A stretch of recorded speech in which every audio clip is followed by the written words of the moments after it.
Hello everyone, welcome to Abipedia. This is अंकुर पवार.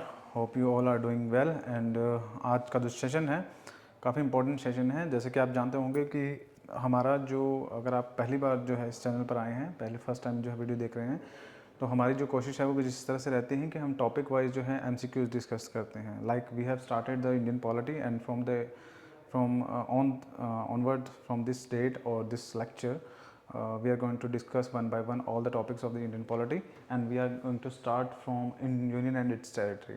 तो part one of the Indian constitution जो है उसकी अगर हम बात करें तो वहाँ पे यूनियन एंड उसकी टेरिटरीज़ के बारे में बात की जा रही है.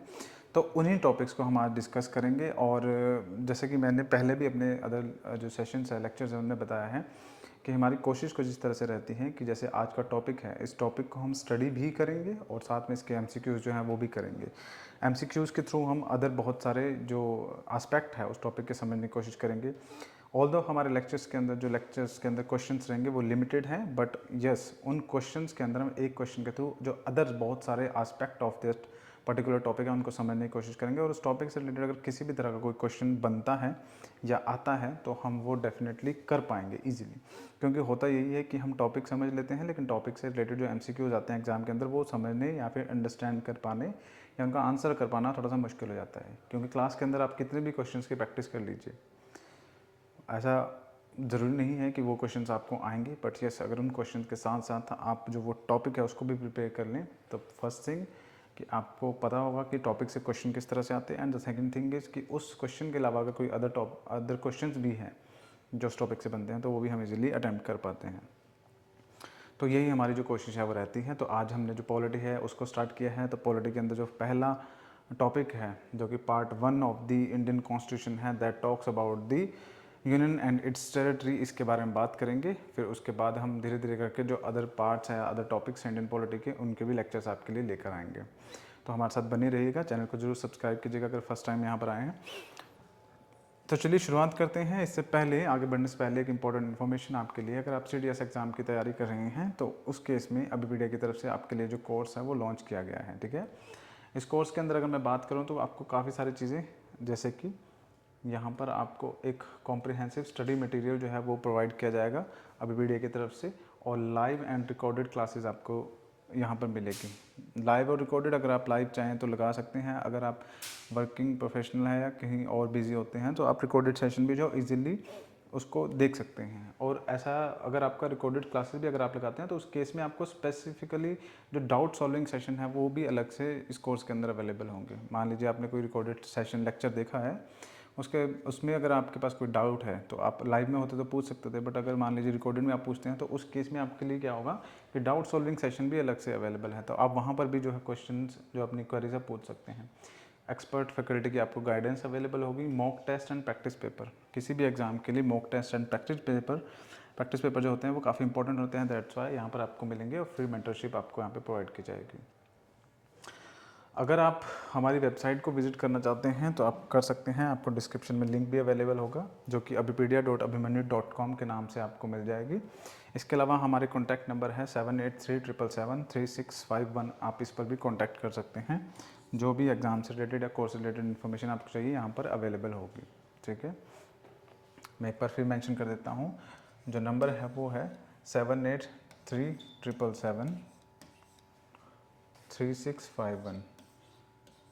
तो आप इस नंबर पर भी कांटेक्ट कर सकते हैं. ठीक है, और जो भी आपकी क्वेरी होगी या कोर्स से रिलेटेड कोई इन्फॉर्मेशन चाहिए होगी तो आपको मिल जाएगी.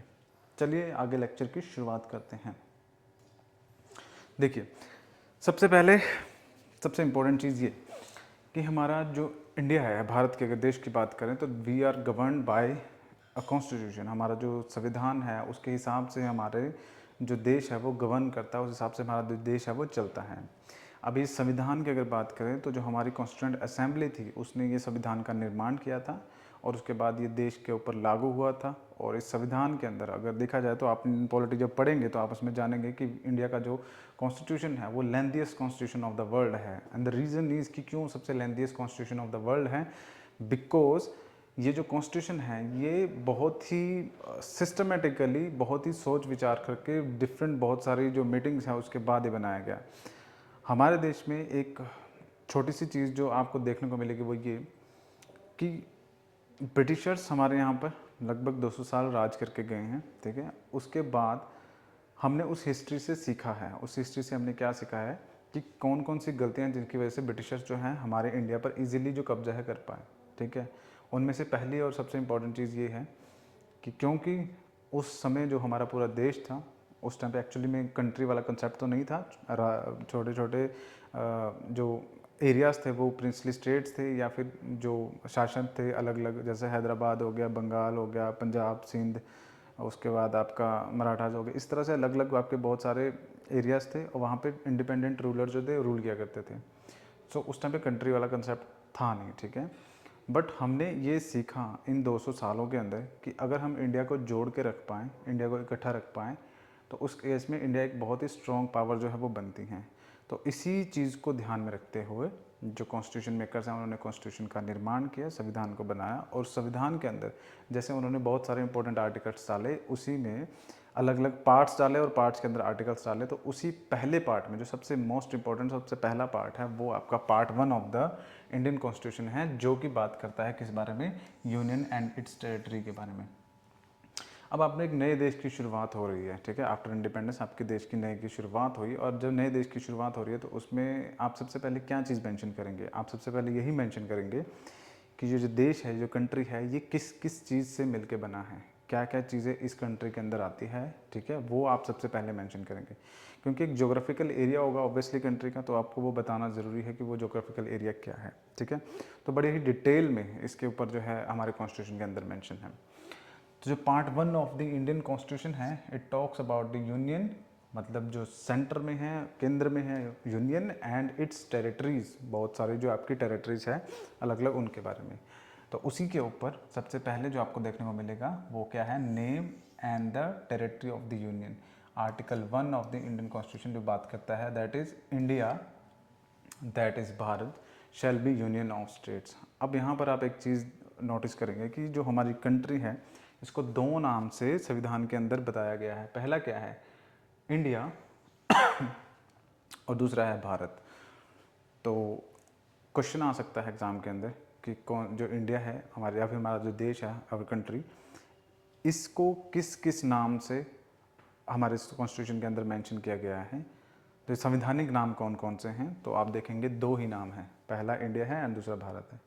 अभी रिसेंटली हमने देखने को ये मिला है कि पहले क्या होता था कि जहाँ पर भी ऑफिशियल डॉक्यूमेंट आप देखेंगे वहाँ पर गवर्नमेंट ऑफ इंडिया आपको ऐसा मेंशन देखने को मिलता था, जितने भी ऑफिशियल डॉक्यूमेंट हैं। अभी रिसेंटली कुछ सालों से क्या है जो गवर्नमेंट है उसने रिपब्लिक ऑफ भारत जो टर्म है उसको यूज़ करना स्टार्ट कर दिया। तो वो भी दोनों कॉन्स्टिट्यूशनली ही हैं, ठीक है, क्योंकि भारत शब्द भी वहाँ पे मेंशन है और इंडिया भी मेंशन है। अब इसके पीछे भी स्टोरी है कि क्यों दो नाम हैं, वो एक अलग चर्चा का विषय है, ठीक है, हम उसके बारे में आज अभी बात नहीं कर सकते। बट यस, आप ये जरूर ध्यान रखेंगे, इंडिया दैट इज़ भारत, ये दो नेम आपको कॉन्स्टिट्यूशन के अंदर देखने को मिलते हैं। तो आर्टिकल 1 के अंदर क्लोज 1 कहता है India that is Bharat shall be union of state, and clause 2 जो है आपका कहता है the states and the territories there of shall be specified as in the first schedule. तो जो first schedule of the constitution है उसके अंदर जो स्टेट्स हैं और उसके जो अदर टेरिटरीज हैं उनके जो नेम हैं वो मेंशन किए गए हैं फर्स्ट शेड्यूल के अंदर। और यहाँ पे बात की गई है कि the territory of India shall comprise of the, अब क्या क्या चीज़ जो है टेरिटरी ऑफ इंडिया में कंप्राइज होंगी, तो all territories of the state, मतलब जितने भी स्टेट्स वहाँ पे थे वो सब। उसके अलावा the union territories specified in the first schedule, जितने भी यूनियन टेरिटरीज वहाँ पे देखने को मिली हैं, और उसके अलावा such other territories as may be acquired. अब ये जो आपका यहाँ पे अगर बात करें तो क्लोज 3 का जो सब क्लोज है सी, उसके अंदर बात कर रहे हैं कि such other territories as may be acquired, मतलब कि ये ओपन एक वो है कि अभी तो जो ऑलरेडी स्टेट्स हैं वो यूनियन टेरिटरीज हैं वो, और उसके अलावा अदर जो टेरिटरीज जो इंडिया एक्वायर करेगा वो सब कंप्राइज करेगी, बनाएगी इंडिया को, ठीक है। दैट मीन्स यहाँ पे ऑप्शन है एक किस चीज़ का, कि हम अदर टेरिटरीज जो हैं उनको एक्वायर कर सकते हैं और इंडिया में शामिल कर सकते हैं। तो एक बड़ी इंपॉर्टेंट चीज़ जो है आपको यहाँ पे देखने को मिलती है कि गवर्नमेंट जो है वो क्या कर सकती हैं, टेरिटरीज को एक्वायर भी कर सकती हैं और इंडिया के अंदर शामिल कर सकते हैं। तो ये आर्टिकल 1 ऑफ द कॉन्स्टिट्यूशन जो है वो मेंशन कर रहा है। आर्टिकल 2 की अगर मैं बात करूं तो आर्टिकल 2 बात करता है एडमिशन और establishment of the new states. किस तरह से, ये जो आर्टिकल 1 क्लोज 3 सब क्लोज सी है, इसने बोला कि हम नई चीज़ों को ऐड कर सकते हैं। तो उसी चीज़ की कंटिन्यूशन आपको आगे देखने को मिलेगी, जो पार्ट आर्टिकल 2 में कह रही है कि पार्लियामेंट में by the law admit into the union और establish the new state on such terms and condition as it thinks fit. तो ध्यान दीजिएगा, यहाँ पे पार्लियामेंट की बात हो रही है कि हमारा जो सदन है उसके पास पावर है, पार्लियामेंट के पास पावर है मे बाय द लॉ, कि संविधान के थ्रू, कानून के थ्रू क्या कर सकते हैं, वो नए जो स्टेट्स हैं उसको एडमिट कर सकते हैं यूनियन के अंदर, इस्टेब्लिश कर सकते हैं new states on such terms and condition as it thinks may fit. तो जिस हिसाब से चाहे पार्लियामेंट उसे जो कंडीशन है उसके हिसाब से उन्हें ऐड कर सकता है। बट यहाँ पे ध्यान देने वाली चीज़ ये है कि यहाँ पे पावर किसको मिल रही है, यहाँ पे जो पावर मिल रही है वो पार्लियामेंट को दी जा रही है, ठीक है। तो आर्टिकल 2 जो बात कर रहा है वो बात कर रहा है कि यूनियन जो है, उस जो इंडिया है, भारत है, कंट्री है, उसके अंदर अदर जो स्टेट्स है या फिर अदर जो एरिया है उसे ऐड किया जा सकता है, and the power it goes to the parliament, ठीक है। तो पार्लियामेंट के पास ये पावर है। और इसी के अंदर आर्टिकल 2 का सब क्लोज जो है, Sikkim to be associated with the union, जो कि हुआ था 36 अमेंडमेंट के अंदर 1975 के। तो सिक्किम जो है 36 अमेंडमेंट 1975 के 75 से जो है भारत के अंदर ऐड किया गया था। नाउ अब तीसरे आर्टिकल की अगर हम बात करें तो तीसरा आर्टिकल क्या कहता है, पार्लियामेंट में बाय लॉ क्या कर सकता है। ये जो तीसरा आर्टिकल है ये formation of the new states के बारे में बात कर रहा है, alteration of the areas, boundaries and name of the existing state. मतलब कि आर्टिकल जो 2 है इसने तो बात की आपकी ये कि किस तरह से जो आपके इंडिया है उसके अंदर अदर जो चीज़ें हैं, अदर जो एरिया है उसको ऐड किया जा सकता है। बट आर्टिकल 3 जो बात कर रहा है वो कह रहा है कि जो ऑलरेडी एग्जिस्टिंग स्टेट्स हैं इंडिया के अंदर, जो ऑलरेडी स्टेट्स है, जो एरिया है, उसको अगर अल्टरेशन करना हो, अल्टरेशन इन द सेंस कि इंक्रीज करना हो एरिया, डिक्रीज करना हो, बाउंड्रीज को अल्टर करना हो, या फिर नेम जो है उसको चेंज करना हो, तो ये सारी पावर भी किसके पास गई, ये पावर भी जा रही है आपकी पार्लियामेंट के पास। दैट पार्लियामेंट में by law form a new state by separating of territories from any state और बाय यूनाइटिंग 2 और मोर और the part of the state uniting the any territory of part of any state, कि 2 states को मिला के एक बना दिया है, या फिर एक को काट के 2 को काट के तीसरा बना दिया, एक को काट के 2 कर दिया। तो इस तरह से जो स्टेट्स हैं उनकी फॉर्मेशन की जा सकती है, और ये आपका पार्लियामेंट करेगा, ये पार्लियामेंट के पास पावर है। तो ये सारी चीज़ें आपको देखने को मिलती हैं। इसके अलावा आर्टिकल 4 भी है इसके अंदर, ठीक है। पार्ट 1 ऑफ द कॉन्स्टिट्यूशन के अंदर आर्टिकल 4 जो है वो कहता है कि एनीथिंग जो पार्लियामेंट जो है, जो उसको पावर मिली है आर्टिकल 2 और 3 के अंदर, अगर वो इसके अंदर किसी भी एरिया को ऐड करता है, आर्टिकल 2 के अंदर बाहर का एरिया, या फिर आर्टिकल 3 के अंदर कोई भी जो स्टेट्स हैं उनको 2 पार्ट में डिवाइड करता है या एक बनाता है, तो वो आपका आर्टिकल 368 के अंदर, जिसको जो आर्टिकल कॉन्स्टिट्यूशन अमेंडमेंट के लिए है, वो नहीं कहलाएगा, ठीक है। Not considered in article 368। ये मेंशन करने की ज़रूरत क्यों थी, या फिर ये क्या कह रहा है। आर्टिकल 368 जो है कॉन्स्टिट्यूशनल अमेंडमेंट के बारे में बात करता है। अब कॉन्स्टिट्यूशनल अमेंडमेंट एक बहुत ही सिंपल प्रोसीजर नहीं है, बहुत डिफ़िकल्ट प्रोसीजर है, और उसके अंदर जो कॉन्स्टिट्यूशन को जो है एक स्पेशल मेजोरिटी लगती है, और जो कॉन्स्टिट्यूशन है उसको अमेंड किया जाता है, ठीक है, अगर कोई बदलाव करना है। बट अगर आप ध्यान दीजिए तो यहाँ पर किसी भी एरिया को अगर ऐड करना हो इंडिया के अंदर, या फिर किसी भी स्टेट का नेम चेंज करना हो, तो ये एक एक्सेप्शन आपको देखने को मिलती है। ऑल दो ये कॉन्स्टिट्यूशन के अंदर अमेंडमेंट तो हो रही है, मतलब बदलाव तो हो रहा है, बट आर्टिकल 4 ने यहाँ पे स्पेसिफाई कर दिया कि इसको हम कंसीडर नहीं करेंगे as amendment to the constitution, ठीक है। तो वो आर्टिकल 4 के अंदर मेंशन है। तो ये है आपका पार्ट 1 ऑफ द कॉन्स्टिट्यूशन, और इसी के ऊपर जो आज आपको क्वेश्चन जो है देखने को मिलेंगे। तो सबसे पहले बात करते हैं फर्स्ट क्वेश्चन के बारे में, जो कि बात कर रहा है which of the following is included in the union territory of India according to the article 1। अब देखिए जो हमने पढ़ा है उसके हिसाब से आप इन क्वेश्चन का आंसर इजीली कर सकते हैं कि which of the following is included in the territory of India according to the article 1। तो ऑप्शन ए हो गया Andaman and Nicobar islands, option B है सिक्किम, एंड ऑप्शन सी है Goa, D all of the above. तो 4 ऑप्शन आपको यहाँ पे नजर आ रहे हैं, and the right answer is क्या होगा, option D is the right answer. Because Andaman Nicobar islands की बात करें, सिक्किम की बात करें, या गोवा की बात करें, ये सारे जो है आपके पार्ट ऑफ द इंडिया या फिर यूनियन ऑफ इंडिया जो है उसकी फॉर्मेशन में हेल्प करते हैं या फिर बनाते हैं। Article 1 of the Indian constitution define the territory of India to include Andaman Nicobar island and Sikkim and Goa, ये स्पेसिफिकली मैंशनड है। बिकॉज क्यों मैंशन है? बिकॉज ये लेटर ऑन जो है वो ऐड किए गए हैं इंडिया के यूनियन के अंदर, मतलब इंडिया के अंदर, भारत के अंदर। तो स्पेसिफिकली ये मैंशनड है आपका शेड्यूल 1 के अंदर, जो कॉन्स्टिट्यूशन है उसके अंदर ये मैंशनड है। तो इसका राइट आंसर जो है वो ऑप्शन डी हो जाता है कि अंडमान निकोबार आइलैंड, सिक्किम, गोवा जो भी है, जितने भी एरिया है वो सारा गया है पार्ट ऑफ द इंडिया है या टेरिटरी ऑफ इंडिया के अंदर इंक्लूडेड होता है। तो नेक्स्ट क्वेश्चन की तरफ बढ़ते हैं। So the next question is, what was the significant change made by the Jammu and Kashmir Reorganization Act of 2019 with respect to the Article 1 of the Constitution? And the options are: Jammu and Kashmir was removed from the union list of the union territories. Option B, Jammu and Kashmir was divided into 2 union territories. Jammu and Kashmir became a part of Pakistan, and Jammu and Kashmir gained special status under 370. तो अगर आप देखेंगे 4 option आपको यहाँ पे नज़र आ जाएगा। अब देखिए इसका राइट आंसर आपको बताना है क्या है। सबसे पहले क्वेश्चन जो है उसको समझने की कोशिश करते हैं कि what was the significant change made by the Jammu and Kashmir reorganisation act 2019। अब आप जानते होंगे कि रिसेंटली जो कश्मीर वाला एरिया है वहाँ पे आपको इलेक्शन देखने को मिले हैं, जिसके अंदर अमर अब्दुल्ला जो है उनकी सरकार बनी है। ठीक है, उनको जो समर्थन था, बाहरी समर्थन जो है वो कांग्रेस पार्टी का भी था।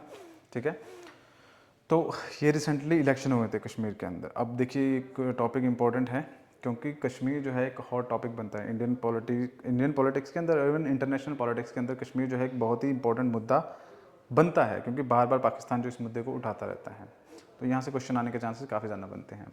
अब देखिए जो हमारा क्वेश्चन है वो क्या कह रहा है कि जो Jammu and Kashmir reorganisation act 2019 के अंदर आया था उसके बाद क्या बदलाव हुए। अब मैं इस एक्ट के बारे में थोड़ा सा आपको बता दूं कि Jammu and Kashmir reorganisation act 2019 के अंदर जो जम्मू एंड कश्मीर पूरा एक स्टेट था उसको स्पेशलहुड जो है मिली हुई थी, एक स्पेशल स्टेटस जो मिला हुआ था अंडर आर्टिकल 370।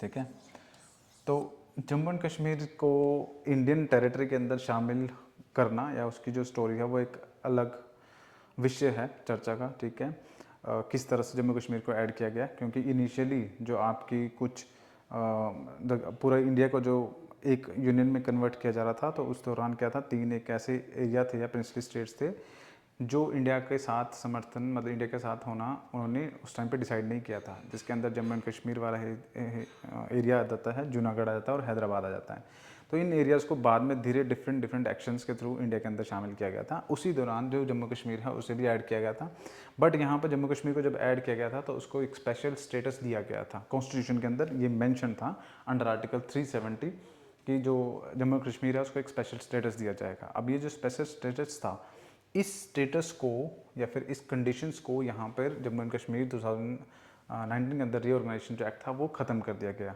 ठीक है, अब उसके अंदर हुआ क्या था या फिर क्या क्या चीज़ें थी वो एक अलग बात है, बट यहाँ पे हमारे आंसर्स की अगर बात करें तो यहाँ पे क्या हुआ था, ऑप्शन बी जो है वो इसका राइट आंसर होगा। क्या किया गया था कि जम्मू एंड जो कश्मीर है was divided into 2 union territories, इसको 2 अलग अलग यूनियन टेरिटरीज के अंदर बदल दिया गया था।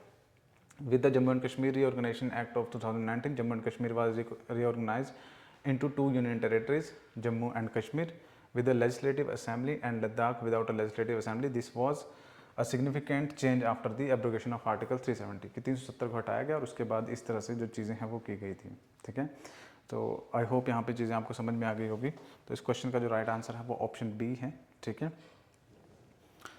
नेक्स्ट क्वेश्चन की बात करें, विच of the following is not a provision under part 1 union and territory of the Indian constitution, कि इनमें से कौन सा जो प्रोविजन है पार्ट 1 के अंदर मेंशन नहीं है। ठीक है, तो अभी हमने पार्ट 1 जो था वो पूरा स्टडी किया था, तो मेरे ख्याल से आप इसका आंसर खुद भी कर पाएंगे। देखिए, the formation of the new states, the power of the president regarding the state reorganisation, C the establishment of the union territories, या फिर D the provision regarding the admission of the new states of the to the union. तो 4 option यहाँ पे आपको देखने को मिलते हैं। तो मैंने आपको स्टार्टिंग में बताया था, जो अगर हम देखें कि किस तरह से जो हमारा पार्ट 1 ऑफ द कॉन्स्टिट्यूशन बात करता है, देखिए यहाँ पर क्या है, बात की गई थी स्टेट्स के बारे में, और लेकिन यहाँ पे एक चीज़ समझने वाली क्या थी, यहाँ पे आप देखिए टर्म, मैंने ये बार बार आपको फोकस करवाया था कि यहाँ पे पार्लियामेंट है। ठीक है, पार्लियामेंट में बाय लॉ, पार्लियामेंट में बाय लॉ, यहाँ पे किसी भी तरह से मेंशन नहीं है यहाँ पे राष्ट्रपति का। ठीक है, तो आप एक चीज़ ये समझेंगे कि जो ये क्वेश्चन है इसमें जो ऑप्शन है आपका B, the power of the president regarding the state reorganisation, ये कहीं पर भी मेंशन नहीं है, क्योंकि जो पावर दी गई है पार्ट 1 के अंदर वो तो आपका पार्लियामेंट को दी गई है, ना कि प्रेसिडेंट को दी गई है। सो यहाँ पर अगर आप देखेंगे तो ये जो ऑप्शन है इस क्वेश्चन का राइट आंसर है, क्योंकि यहाँ पे बात की गई है which of the following is not a provision under part 1। तो यस, ये प्रोविजन तो वहाँ पर नहीं है, the power of the president regarding the state reorganisation. तो ये चीज़ आप ध्यान रखेंगे, ऑप्शन बी जो है इसका राइट आंसर है। यस, ऑप्शन ए की अगर बात करें the formation of the new states, तो डेफिनेटली पार्ट ए के अंदर जो पार्ट 1 है उसके अंदर मैंशनड है, और the establishment of the union territories भी है, ठीक है, provision regarding the admission of the new states भी है, ठीक है। तो ये सारी चीज़ें आपको देखने को मिलती हैं। अब provision of regarding the new states किस तरह से, पार्लियामेंट की अगर बात करें तो स्टेट रीऑर्गेनाइजेशन कमीशन जो है 1953 के अंदर, उसमें क्या हुआ था कि स्टेट रीऑर्गेनाइजेशन कमीशन 1953 में लैंग्वेज के बेस पे बहुत सारे जो स्टेट्स हैं उनको बनाया गया था, ठीक है। एक कमीशन जो था बैठा गया था और उसके बाद उस लैंग्वेज के बेस पे अलग अलग जो बहुत सारे जो स्टेट्स हैं उनकी फॉर्मेशन की बात की गई थी। तो यस, पार्लियामेंट के पास पावर है कि वो जो है फॉर्मेशन कर सकता है न्यू स्टेट्स की। तो यहाँ पे देखिए, while article 3 provide the provision for the state reorganisation and changing boundaries, it does not give the president to power to recognise the state by themself, the president must act on the recommendation of the parliament. तो parliament जब खुद recommend करेगा उसके बाद ही राष्ट्रपति जो है वो आगे जो है प्रोसेस कर पाएगा, बट अपने आप से नहीं कर सकता, ठीक है। नेक्स्ट बात करते हैं क्वेश्चन के बारे में, which article of the constitution deal with the admission और establishment of the new state into the union of the India. तो देखिए, इस क्वेश्चन का आंसर भी आप इजीली कर सकते हैं। यहाँ पे बात की जा रही है कि which article of the constitution deals with the admission और establishment of the new state into the union of India, कि भारत के अंदर इनमें से जो आर्टिकल है, इनमें से कौन सा आर्टिकल जो है भारत के अंदर इस्टेब्लिशमेंट और admission of the new states के बारे में बात कर रहा है। तो क्या वो आर्टिकल 1 है, 2 है, 3 है, 4 है। 4 ऑप्शन आपको यहाँ पे देखने को मिल रहे हैं। तो हमने स्टार्टिंग में ही बात की थी कि जो कॉन्स्टिट्यूशन है उसके अंदर पार्ट 1 जो है यूनियन टेरेटरी के अंदर हमने बात की कि किस तरह से जो पार्लियामेंट है उसके पास पावर है एडमिशन को लेकर और इस्टेब्लिशमेंट को लेकर किस चीज़ को, new states into the union of India. तो यहाँ पर अगर बात करें आपका ऑप्शन बी जो है वो राइट आंसर रहने वाला है, आर्टिकल 2। हमने स्टडी किया था क्या कि article 2 of the Indian constitution जो बात करता है allow the parliament to admit new state into the union and its establishment. तो जैसे सिक्किम का हमने एग्जांपल लेके देखा था, सिक्किम के बारे में बात किया था, तो सिक्किम को भी, सिक्किम इंडिया का पार्ट नहीं था लेकिन बाद में उसे ऐड किया गया, और ये जो पावर दी गई थी किसे दी गई थी, ये आपका पार्लियामेंट के पास पावर थी, ठीक है। तो आर्टिकल 2 के अंदर जो है वो इंडिया का जो पार्लियामेंट है किसी भी फॉरेन स्टेट को जो है इंडिया के अंदर ऐड कर सकता है, उसे इस्टेब्लिश कर सकता है इंडिया के अंदर। तो आर्टिकल 2 जो है इसका राइट आंसर रहने वाला है इस क्वेश्चन का यहाँ पर। ओके, आई होप यहाँ पे आपको चीज़ें क्लियर हो गई होगी। एक बार अगर हम स्टार्टिंग में देखें कहाँ पर ये मेंशन था, तो देखिए यहाँ पर आर्टिकल 2, यहाँ पे आर्टिकल 2A, यहाँ पे देखिए Sikkim to be associated with the union, और ये किसके थ्रू हुआ था, 36 अमेंडमेंट 1976। तो ये किसके पास है, पार्लियामेंट के पास है, ठीक है। तो आर्टिकल 2 के अंदर है, तो हमारा राइट आंसर आपको पता लग गया होगा, ठीक है। तो ये कुछ जो है इम्पोर्टेंट क्वेश्चन थे आपके एग्ज़ाम के लिए, जो आपके एग्ज़ाम में काफ़ी हेल्पफुल हो सकते हैं। आई होप आपको चीज़ें क्लियर हो गई होगी। मैंने यहाँ पर आपको टॉपिक के साथ, मतलब जो MCQs थे वो तो थे, उसके अलावा जो अदर टॉपिक्स हैं वो भी, टॉपिक के साथ जो अदर MCQs बनते हैं वो भी साथ में ही करवा दिए। आई होप यहाँ तक जो चीज़ें हैं आपको समझ में आ गई होगी। इसके अलावा अगर मैं बात करूँ तो जैसे मैंने आपको स्टार्टिंग में बताया था, अगर आप हमारा जो कोर्स है या फिर कोर्स रिलेटेड इन्फॉर्मेशन की बात करें, उसके बारे में जानना चाहें, तो हमारी वेबसाइट है जो कि abhipedia.abhimanyu.com के नाम से आपको इजीली मिल जाएगी। उसका लिंक भी डिस्क्रिप्शन में अवेलेबल होगा। यहाँ पे स्टार्टिंग में सबसे ऊपर आपका चूज़ एग्ज़ाम का ऑप्शन नज़र आ जाएगा वेबसाइट पे। जैसे ही आप जाएंगे तो यहाँ पर बहुत सारे एग्ज़ाम्स जो हैं आपको नज़र आ जाएंगे, जिसमें UPSC के एग्ज़ाम की बात करें, बैंकिंग स्टाफ सिलेक्शन कमीशन, उसके बाद डिफेंस के एग्ज़ाम की बात करें तो ये डिफेंस के एग्ज़ाम का ये वाला पोर्शन आपको नज़र आ जाएगा। इसी में यहाँ पर CDS एग्ज़ाम का जो एरिया है वहाँ पे अगर आप क्लिक करेंगे तो नीचे की तरफ जाने पर आपको बहुत सारे जो कोर्सेज़ हैं वो अवेलेबल हो जाएंगे। इसमें कोर्सेज़ की बात करें, एक आपका ऑल इंक्लूसिव सब्सक्रिप्शन वाला कोर्स है, ठीक है। आप इसे भी बाय कर सकते हैं अगर आप कंप्लीट कोर्स लेना चाहते हैं। इसके अलावा वीडियो कोर्स ओनली अगर चाहिए तो वो अवेलेबल है, टेस्ट कोर्सेज अवेलेबल है, और इसके अलावा अभिपीडिया माइक्रो कोर्स भी अवेलेबल है। इस माइक्रो कोर्स में अगर आप क्लिक करते हैं तो यहाँ पर एक चीज़ क्या है कि आपको जो आप पढ़ना चाहें या जो चीज़ आपको लगता है वीक है, उसके हिसाब से वो कोर्स परचेज कर सकते हैं। जैसे कि अगर मान लीजिए, जैसे आपको पता है कि CDS के अंदर इंटरनेशनल अफेयर्स से जो क्वेश्चन आप देखने को मिलते हैं, तो यहाँ पे इंटरनेशनल अफेयर्स का आपको एक कोर्स जो है वो नज़र आ जाएगा। सिर्फ जो है आपका 356 के अंदर आप इस कोर्स को परचेज़ कर सकते हैं। इसके अलावा केमिस्ट्री की बात करूँ या अगर मैं पॉलिटी की ही बात करूँ तो सिर्फ 9 रुपीज़ में आपको जो पॉलिटी का है कंप्लीट कोर्स अवेलेबल होगा, और ये कोर्स जो है आप इजीली एक्सेस कर सकते हैं। तो अगर आपकी पॉलिटी वीक है तो 9 रुपीज़ में आप कोर्स को परचेज़ कर सकते हैं। तो ये चीज़ जो है आपको यहाँ पर अभिपीडिया के अंदर अवेलेबल होगी। आई होप आपको चीज़ें समझ में आ गई होगी। चैनल पे नए हैं तो चैनल को सब्सक्राइब कीजिएगा। हमने पॉलिटी का ये सीरीज़ स्टार्ट कर दिया। अब हम टॉपिक वाइज जो हैं एक एक करके जो MCQs है वो डेली लेके आएंगे। अगर आप नए हैं चैनल पे तो सब्सक्राइब करेंगे और बेल आइकन को प्रेस कर दीजिएगा, ताकि जो न्यू अपडेट्स हैं आपको टाइम टू टाइम मिलती रहे। आज के सेशन में फ़िलहाल इतना ही है। किसी भी तरह कोई डाउट है, कन्फ्यूजन है तो कमेंट सेक्शन में पूछ सकते हैं। अगली बार मिलेंगे कुछ और नए क्वेश्चंस के साथ। तब तक के लिए धन्यवाद।